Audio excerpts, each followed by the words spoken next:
Okay, so if you've ever used the test patterns that you see on a disc or whatever, there's a whole heap of them around, but one of the first ones that came out for UHD HDR was developed by this gentleman here. I'd like to introduce you all to Ryan Masiolo from Diversified Video Solutions.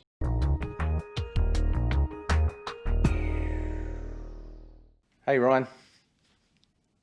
Hey, how you doing?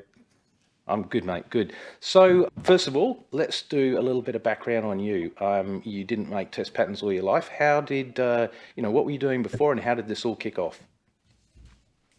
Yeah, so essentially, probably in the maybe early 2000s, I or probably I'd say mid 2000s, I got into audiovisual in the commercial side, and I really started developing a passion for audio and video both together. Um, I'd probably say around 2005, 2006, I actually opened up a integration business called HTI, or Home Technology Innovations. And within the midst of that, I became a Pioneer Elite reseller. So I was introduced to these magnificent displays. I got to deal with the Pro 151s, 141s, the KRP series, and it from that point I really got into reference quality video, and it was amazing, and I wanted to learn what I could do to make these particular panels and other panels look their best. So from that point, I kind of got into calibration as almost like an enthusiast, something that's a hobby. What a lot of folks, especially folks that say watch your channel, or just a home theater enthusiast alike. And I got out and purchased my first colorimeter, and kind of got on the AVS forums, and that's kind of how I What started. colorimeter did you buy? Do you remember? So let's see, my first one. Let's see. It was definitely before the ID3. I don't remember what my first colorimeter was. It was definitely inexpensive. I know that. I remember using HCFR, and and it was a I can't think. The first one I remember using is an ID3. Yeah. But A prior to lot of people that, just kicked off with the Spider, the yeah, database no, I format. never got into using the spider. Yeah, Yeah. I used it was another X-Rite type meter. Mm, I do know that. I can't remember it. It was a small little puck. mm. But from that point, I kind of transitioned from there, and I wanted to get somewhat better quality gear. So I did go to an ID3 Pro. At that point, I started using ChromaPure with Tom Huffman and his software. I ended up getting an i1 Pro, the one of the first revisions, Spectrum, and yeah. then ended up going to the i1 Pro 2. And basically from that point, I just was invested in this hobby. Um, but one of the things that really kicked me off to kind of where I'm at now is probably, I'd say, like around 2012. And what was particular about that year is I transitioned from leaving from a Pioneer display into, say, a Panasonic, and a VT50 particularly, and that was one of the first ones that I started messing with. And I was very heavy on the forums at that time. And one of the biggest things was, why is this one so much different than, say, calibrating, say, like a Pioneer? And one of the biggest things that I found was the extremely aggressive ABL that was inherent to this display. Mm. So what kicked off my first creation of patterns was, a lot of folks used the AVS 709 disc that was Yeah. free and available on the forums, back in the day. And I wanted to create something very similar to that. And it was actually more for personal use that I would just, I gave for free on the forums as I was creating them. And basically, I started making these average picture level test patterns to kind of uh, utilize to calibrate this particular type of plasma. And once I started creating that, that's where I fell in love with actually creating these test patterns.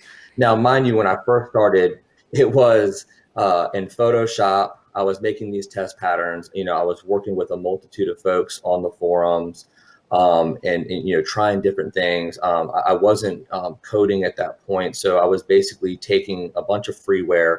I was creating these patterns. I was encoding them and freeware like FFmpeg, and I was exporting these MP4s. And then finally, after months and months of testing, I finally was able to create these reference full HD 1080p test patterns that not only were you able to do like basic setup, like your brightness, your contrast, your color, intent, things of those magnitudes. I was able to do sets of grayscales. I was able to create different patches in different sizes. And I said, hey, you know what? I'm an enthusiast.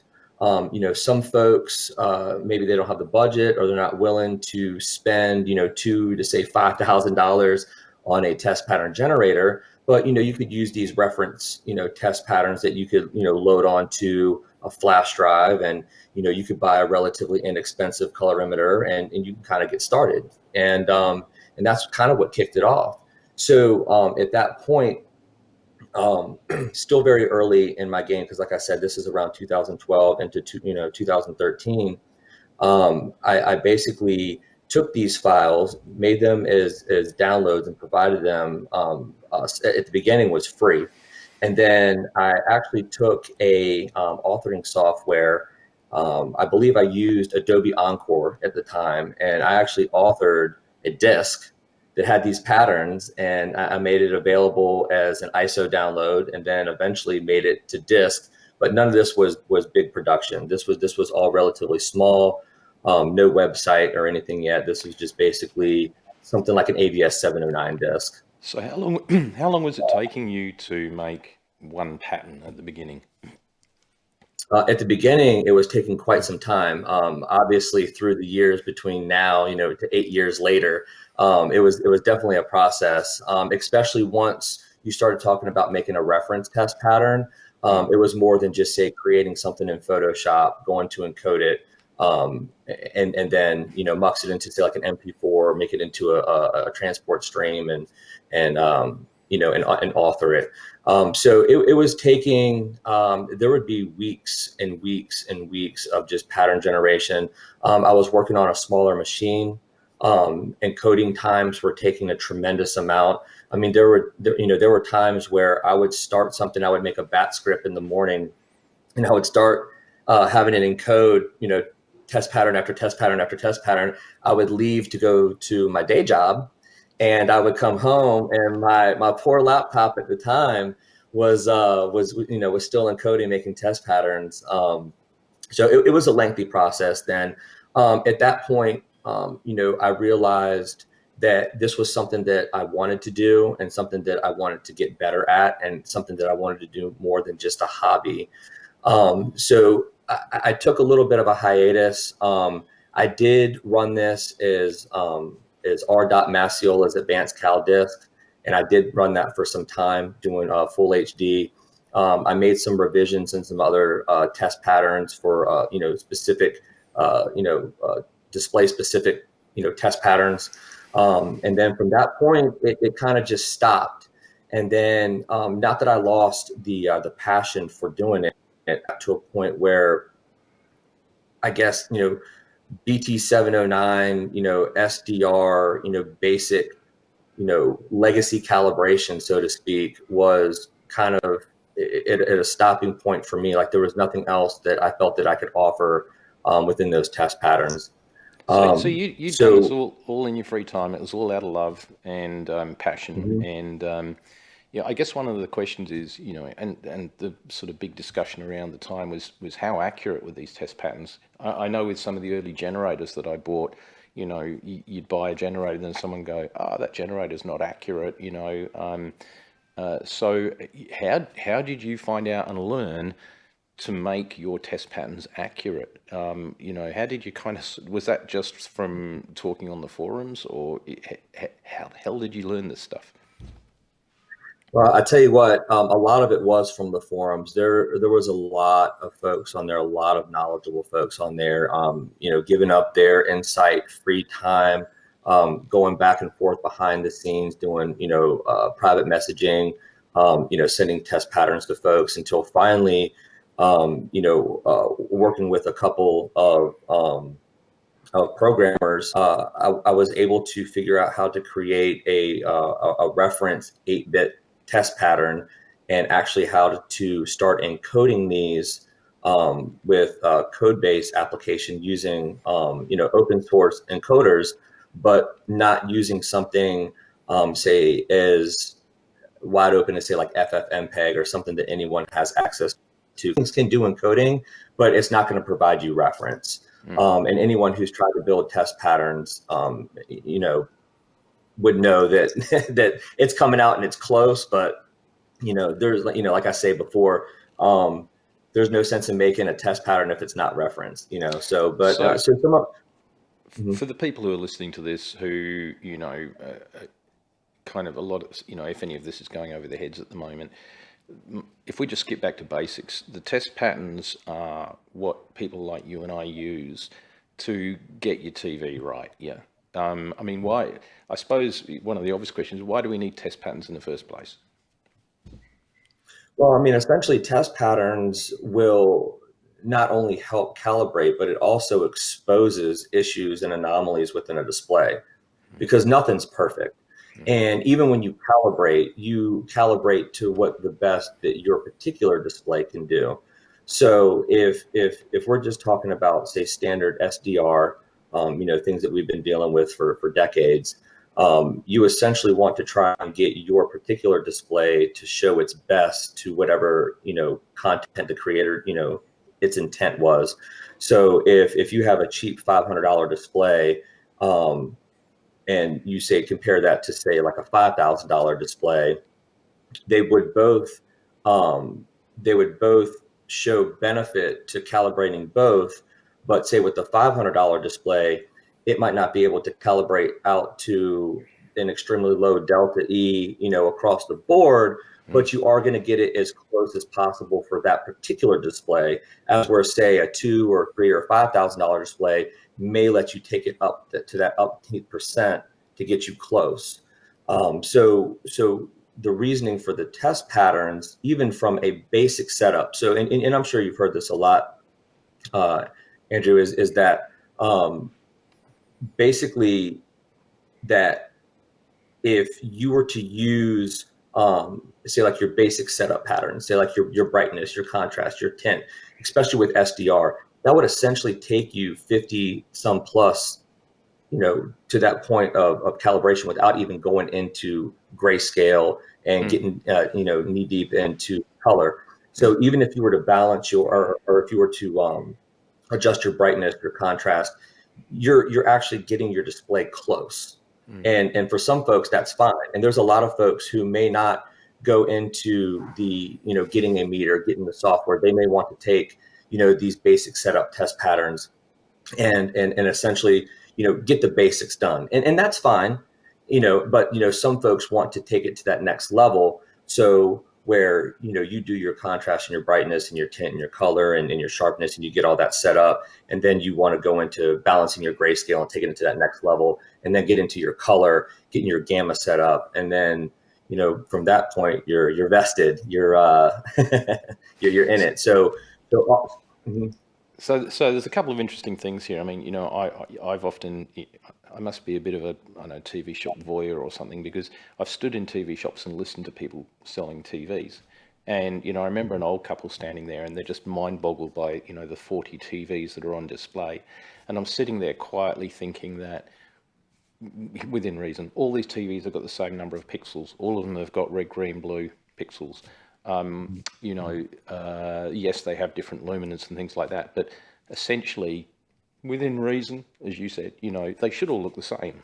And, so it's kind of interesting, one of the debates is, and I think we talked about this, and not you and I, but in a previous video, we talked about the fact that would you take, loosely speaking, a $5,000 display calibrated over a $10,000 display not calibrated, and As you said, getting that first 50% there, even in the basic stuff that you at home can do without a sensor, is a big leap forward. And that, the Game of Thrones issue that everybody talks about all the time, if people had their TVs set up right, would have been very different.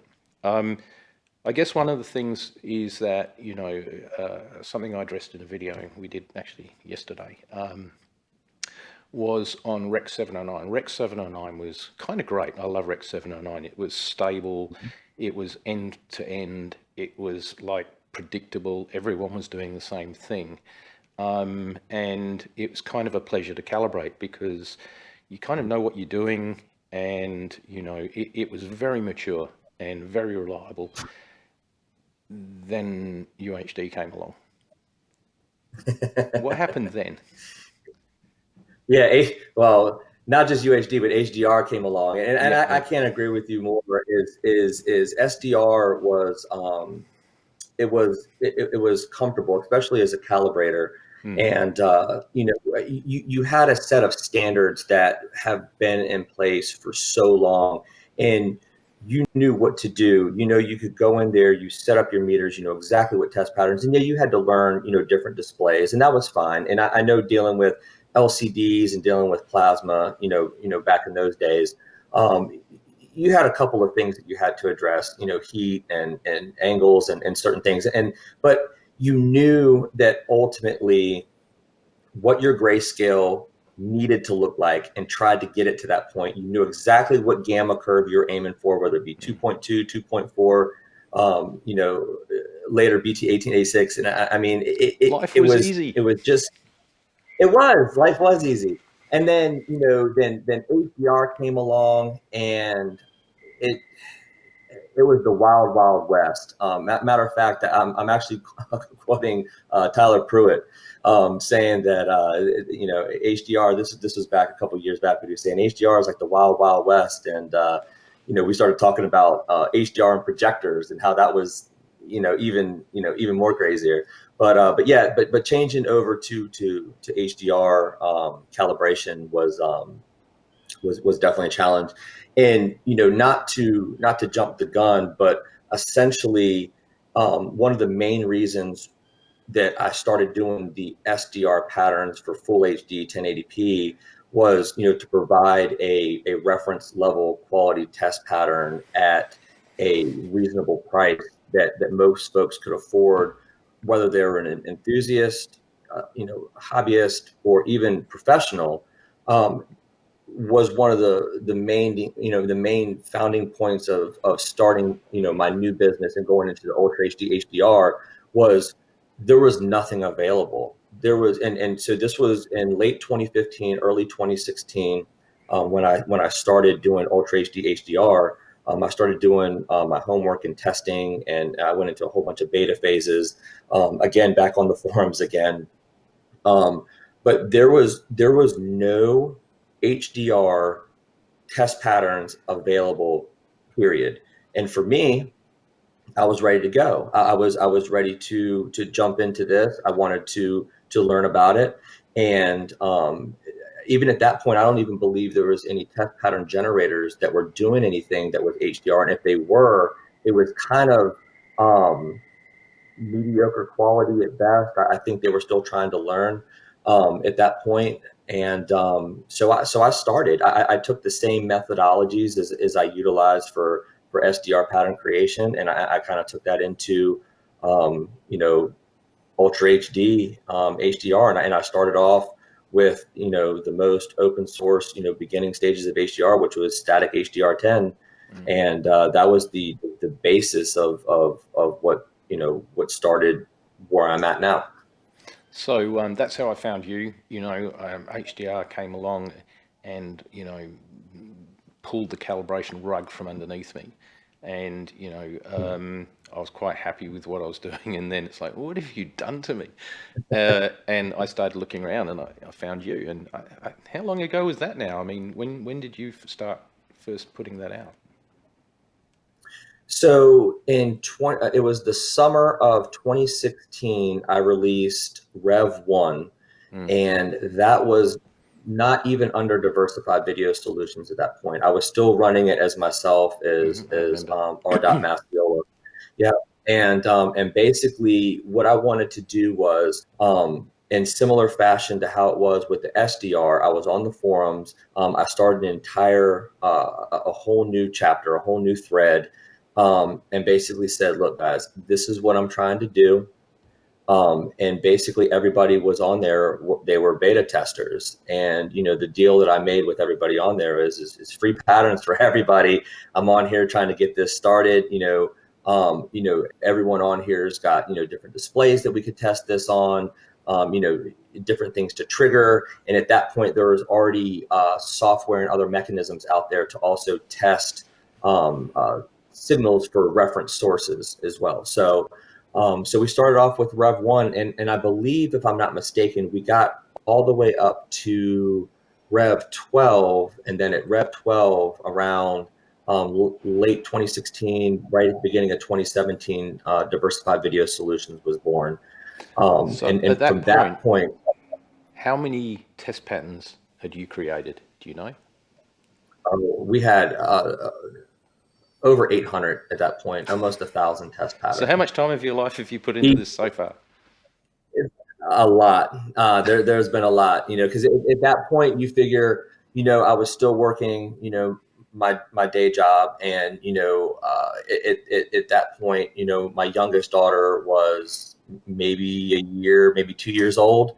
So there was lots of nights, lots of long nights, lots of encoding. But at this point, you know, from the very beginning of conception to starting, you know, my machines have gotten better. I've gotten multiple machines. You know, I have scripts in place, code in place, you know, things that help, things along the way, faster machines to get, you know, faster results. And it just took time, you know, and this was something I would say over the entire year of 2017 is what really made that HDR10 test pattern suite what it is. And we got all the way up to Rev 25, and Rev 25 is solid. And I would say it was 2018 was actually the launch of the first commercially available Ultra HD HDR10 test pattern disc. You know, So that was. that's only 2 years ago. You know, like it Mhm. feels like 10 years in HDR years. It It's does. like, you It know, does. when you're It really giving me does. these dates, I'm going, really? Is it only been 2 years? It feels so long ago now. So I just want to explain to people. So what Ryan's done is he's obviously got available a whole suite of test patterns that you can get from his website at Diversified Video Solutions. We'll put the links down below, by the way, for all Rec 709, and you've got them for HDR10, and you've got Dolby Vision, yeah? Yep, that's correct. Yep. We have HDR10 and HLG HDR for hybrid log gamma, and we have Dolby Vision. Okay, so basically there's a full suite there. The other thing that I need to thank Ryan for is if you go to the bottom of this video, to the description, and have a look, there's some links, and Ryan and I had some conversations, and he's been really terrific. And what he's done is he's packaged up some basic, instead of having to buy the whole suite, he's packaged up some like basic essential test patterns. So if you go to the links, you can have a look, and you can get them, you download them from Ryan's site. I will say that Ryan's been generous. We get a tiny percentage of that, so that, you know, if you buy enough of them, I can retire early. But no, I mean, the reason to put them out there was to make them available to people. There are a lot of test patterns around, and I think based on what we were talking about earlier is the problem is which ones do you use, which ones do you trust? And part of the reason I wanted to talk to Ryan is Ryan's patterns are solid. And you know, if you just grab one off a website or a download, you could be getting anything. And it's not to denigrate the work that others have done at all. You know, people have put in a lot of effort, but you know, the research and the time that Ryan's put in means that what you get, you know, is going to work, is going to be right. And we'll address that in another video at another time.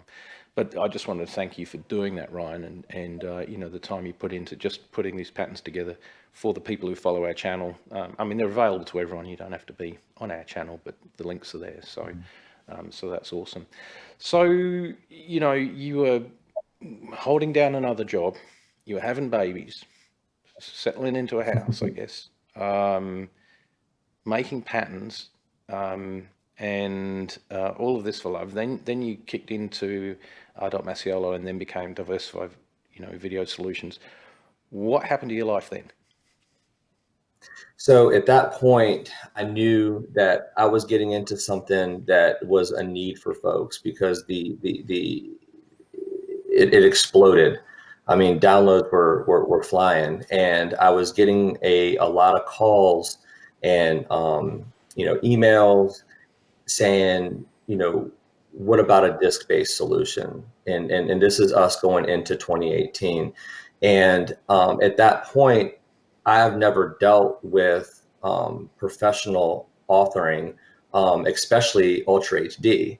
And I'm not sure if you know, but Ultra HD software, there's maybe 3 or 4 in the entire world that author Ultra HD. There's not a slew of available software, especially in 2018. So I had to do some homework. I did some research. I didn't want to do something as, I guess, kind of cheap as providing like an ISO file. I really wanted to author a legitimate commercial grade disk, and I wanted to bring that to market. I wanted to take all these phenomenal test patterns and be able to put that onto a disk that folks could take, play on their player, and know that they're getting a reference quality test pattern. So I did some research, and I ended up syncing up with a company called DVD Logic. And basically DVD Logic, they created a software called Kite. And Kite was, the reason I went with them is they were the most attractive in pricing, but it was still in the tens to 15s of thousands to acquire this software, which was at the bottom of the barrel. So you talk about Sonarist and all these other companies that were selling software at the time for, you know, $60,000, $70,000, $80,000. And I was looking to just author one disc. I wasn't becoming an authoring house. So I worked with them. We worked out a great deal. I had to take some time off from the pattern generation and actually teach myself how to utilize this software. And that took many, many nights. And I finally authored something for myself for testing. And at that point, after, you know, 3 or 4 months, we got it figured out. I did a lot of back and forth with the folks at DVD Logic. They were great. And at that point, I said I was ready. So I had already taken all of my test patterns, my whole repertoire of patterns, and I basically made a storyboard. And this storyboard was the how is the customer going to see this once it loads? What is the main menu structure? So I started doing, you know, your basic setup, you know, your advanced setup, miscellaneous, and I made all the navigation to where folks could just go in, because there's nothing like buying something, regardless of what it is. You don't want it to be clunky. You just want to go in, you want it to make it work. And I wanted to make a tool, and I wanted to make it perfect. Well, at least as perfect as, you know, it could be within my eyes. So, so with that being said, after, I think it took maybe 4 or 5 months, we put it all together. And I had a deliverable. And from that, I worked with a company to get it professionally replicated, and we did the cover art, and we got them out. And that we were for Diversified Video Solutions was the first one to put an Ultra HD HDR test pattern disc out into the market. So it did well. It did very well. We did a lot of testing. At that point, Ultra HD players were wishy-washy. There was a lot of firmware upgrades going on at the time, and the last thing I wanted to do was to put out a disc that was going to have issues. So the fail rate was almost nil, which was, I couldn't have asked for anything better than that. So we have this phenomenal disc. It's flying off the shelves. It started Diversified Video Solutions. At that point, we had a full set of HDR10 suite for digital download. We had a disc available, and we were moving forward. And at that point, I had started working with the folks over at SpectraCal at the time, to be able to make sequences and workflows, to work with their software, workflows to work with Chroma Pure, even HCFR at the time, eventually Lightspace, but that was as we moved forward into it. But so essentially, we got Rev 1, out the door. So from that point, HDR10 was essentially what was the static. That was the main. But then at that point, as more and more people started purchasing this, they started saying, okay, well, what about HLG? What about these patterns? So we did dive into HLG. We didn't get into too much of an entire suite with them, but with those types of patterns, using that flavor of HDR. But we did offer close to about 1,000 patterns for HLG HDR. But at that point, we also started adding more to the HDR10. We started putting more miscellaneous patterns in there. We started adding display specific patterns in there. So we have a whole slew of 2016, 17, 18, 19 for all types of LG OLED, LCD. We started putting in Samsung specific, Panasonic, so all different types of specifics. And it just became this, the HDR10 suite, even till today, is our biggest massive suite that we own. It's awesome. I mean, when I first, got hold of your stuff, there was a couple of things that struck me. One was, so I've sort of been there for a while. I spoke a lot with Bill Blackwell, who produced the first Calman, and that was a spreadsheet at the time, and I watched the evolution of that. And, I was engaged from a very early point.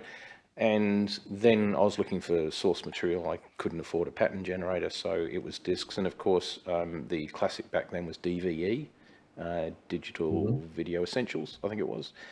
And there was some classic and great patterns and test material and stuff. The old NASA, the space shuttle taking off, that, people who know the disc are familiar with. But the navigation on it was a little bit help. Trying to find your way around. Once you got hold of it, it was all right. But so one of the things that struck me with yours was that I can navigate it easily, which was great, and you'd sort of segmented everything into kind of logical groups. I think the only thing that really struck me on that was that there were so many good test patterns, and especially when you go. They're collecting my rubbish, would you believe? So, there's so many test patterns. And of course, UHD HDR was new to me, and so I've got these test patterns. I'm going, that's cool. What do I do with them? And which is why, that's what first sparked. I need to talk to this guy because I had a general idea. I kind of knew what I was looking for. And then, and we won't delve into this today too much, but then you don't just have HDR, you've got mastering levels, 1,000, 2,000, 4,000 nits. It's like, okay. Yep. And how do I manage this? And that's fine on the TV. What do I do on a projector? And so on and so forth. And a bit like yourself, I just want to do the job right. And so I then found myself being supposedly a professional, looking at the stuff going, well, I've got the tools, but am I actually using them the right way? Am I getting the most out of these? And I think that's been, for me, that's been the struggle. It's, you get the equipment, you get the hardware, you get the software, you get the disc, and you kind of have to aggregate that all together and then go, how does this all fit? What do I do with it? So, that's one of the reasons I'm kind of really excited to talk to you, is to not only just for everyone else out there, but also, for myself to say, yeah, okay, we're definitely doing things right. So, but I definitely want to thank you for all of the hard work you've put into that. So from there, you released the discs, which I'm so familiar with, and what happened to your career after that? So I was still balancing, and I knew that a Rev 1 release of a disc was not going to suffice, and I was already thinking about version 2.0 before even 1.0 was even completed. But I knew that I had a deadline, and I knew that I needed to get this out. Not that the first one was bad by any means, but I knew that there was a numerous set of test patterns that just they were not going to make it into the first rev. The last thing you want to do is really rush something. So I basically had to make a stopping point and say, okay, this is going on this one. The next one will have all of this plus more. So at this point, I'm still juggling everything. But I started putting the blueprints together of how can I make 2.0 stand out. Why would anyone want to buy a second disc that just has just a few more things on it? So I couldn't make it just a few more things. So I did a massive upgrade. And this is one thing that I wanted to talk about. And this was one of the biggest things between the first release and the second release. So though both discs are referenced, the main key difference between the first and the second is how the bit level was set up. So they're both 10-bit, but the first disc, and not a lot of people know this, not unless you're really follow the forums, was a true 10-bit precision. Here's the problem with that. All the software that's available for calibration is at 8-bit precision. So if you were to take a true 10-bit precision and scale that back down to 8, there's actually a luminance shift. So that was going to be an issue. So even though the first disc was a true 10-bit reference, the second one actually worked with the softwares that were available, being your ChromaPure, CalMan, Lightspace, even HCFR, would work better with those engines. So, and ironically enough, out of all those softwares, HCFR, the free one, actually working with the folks that were dealing with, the revisions of HCFR on the forums, actually made a little checkbox if you were using my discs to actually work with my first disc and take those 10-bit precisions. So the second one, basically all of those test patterns were remastered. They were redone, all of them, every single one. So all thousands of those test patterns were redone, re-encoded, remuxed, and plus we added a slew more of test patterns, more for display specific.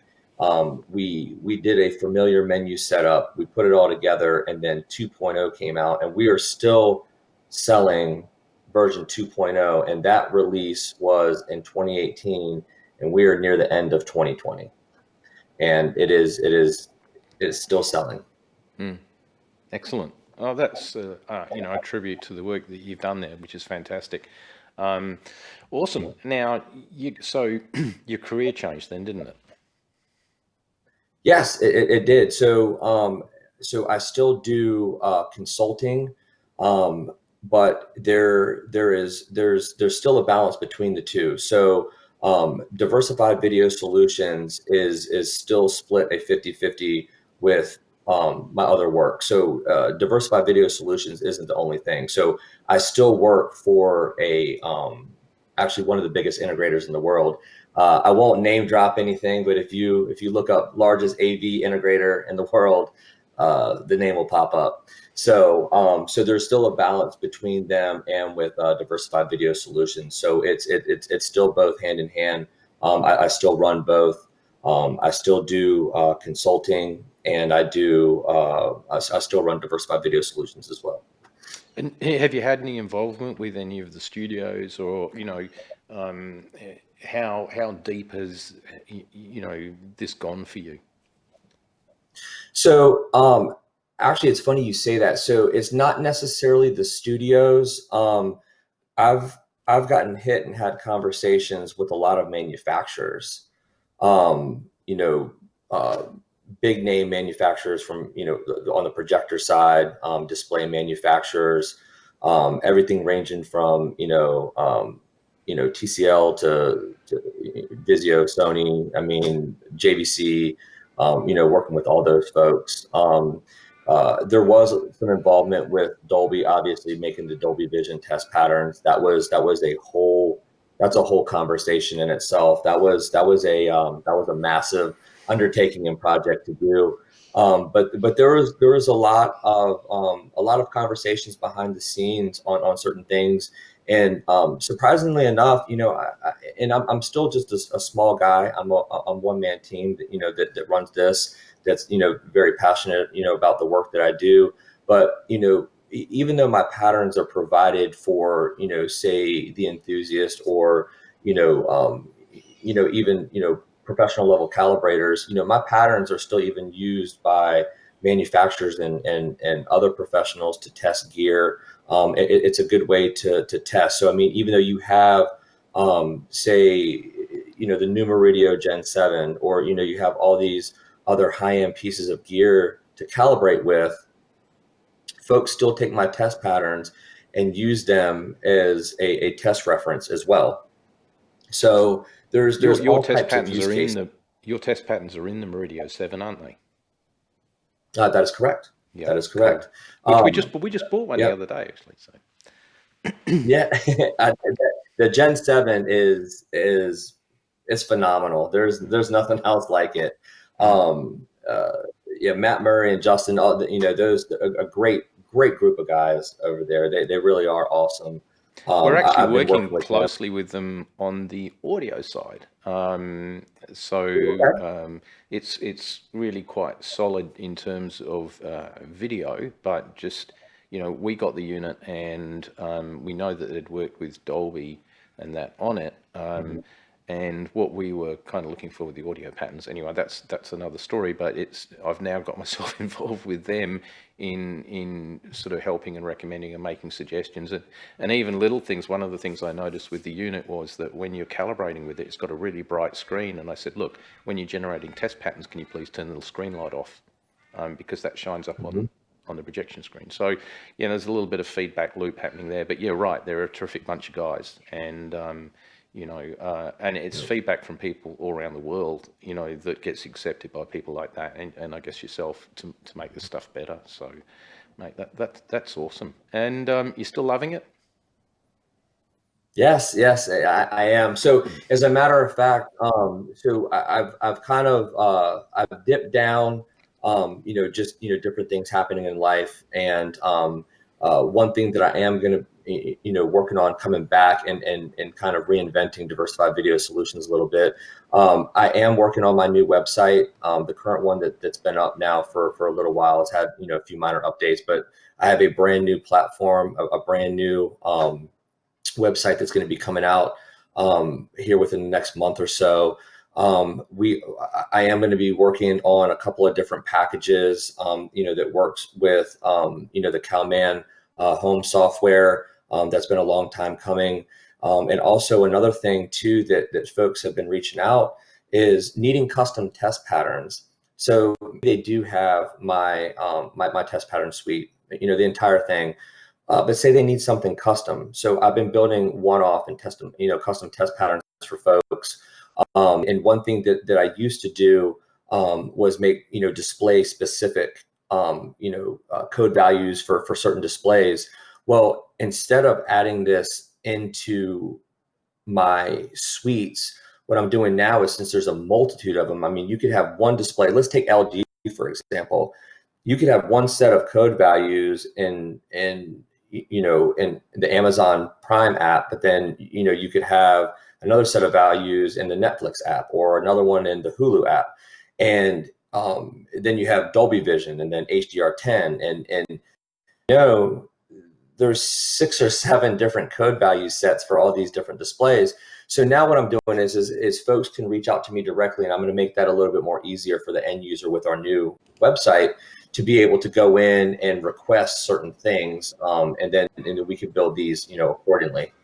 So that's Are one we going to thing. see, or do we already see? I don't know. Do we see your test patterns in displays like with Calman? Obviously, some of the displays are now having test patterns built into them. Mhm. Are any of yours sort of sneaking in there? Are we likely to see any in the future?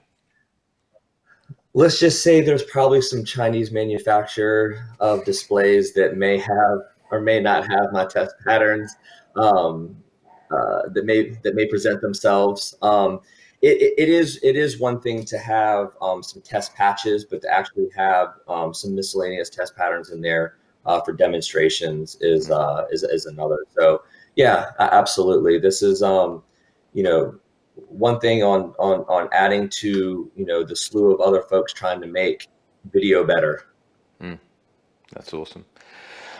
Okay, Yeah. mate. Surprisingly, we've been going for 45 minutes. Look, I think it's incredible.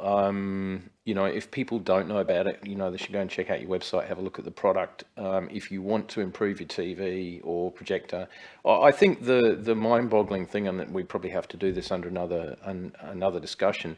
One of the topics dear to my heart at the moment, and you touched on this earlier, and I actually said this again in another video, is that, HDR, specifically tone mapping, is the Wild West at the moment. And, we were reviewing a Sony projector yesterday, and they've got their, enhanced HDR system.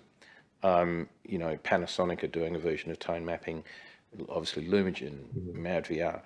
And correct me if I'm wrong, but I get the impression that, people are coming up with their own versions of frame by frame assessment of that image and then interpreting how it should look, because at the end of the day, we don't have that metadata for the frame by frame other than in Dolby Vision, which you don't get for projectors.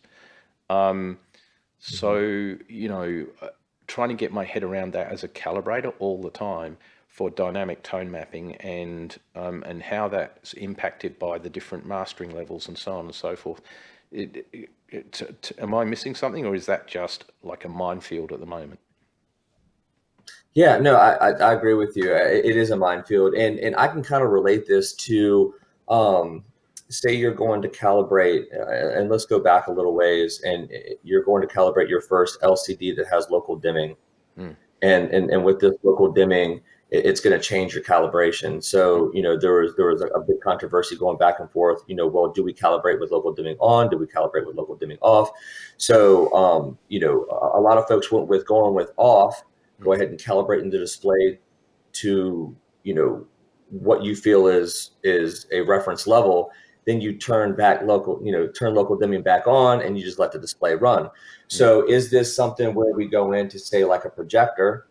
Do we calibrate it the best that we can, and then say let the auto tone mapping, do its thing? But I mean, ultimately, and like you said, this could be a whole entire conversation by itself. mm, But until there's a standard, and until content starts coming in as a standard, there's always going to be some type of manipulation to the stream by the device. And I see this is going to happening more and more, just like JVC and what they're implementing, which I think is great, and just we're pinpointing projectors in particular. mm. But I mean, you're also talking about something that does not have the ability to even get anywhere close to 1,000 nit. Yep, yep. So, tone mapping is an extreme necessity for projectors. Mm, So when you have all these different discs or all these different streams, and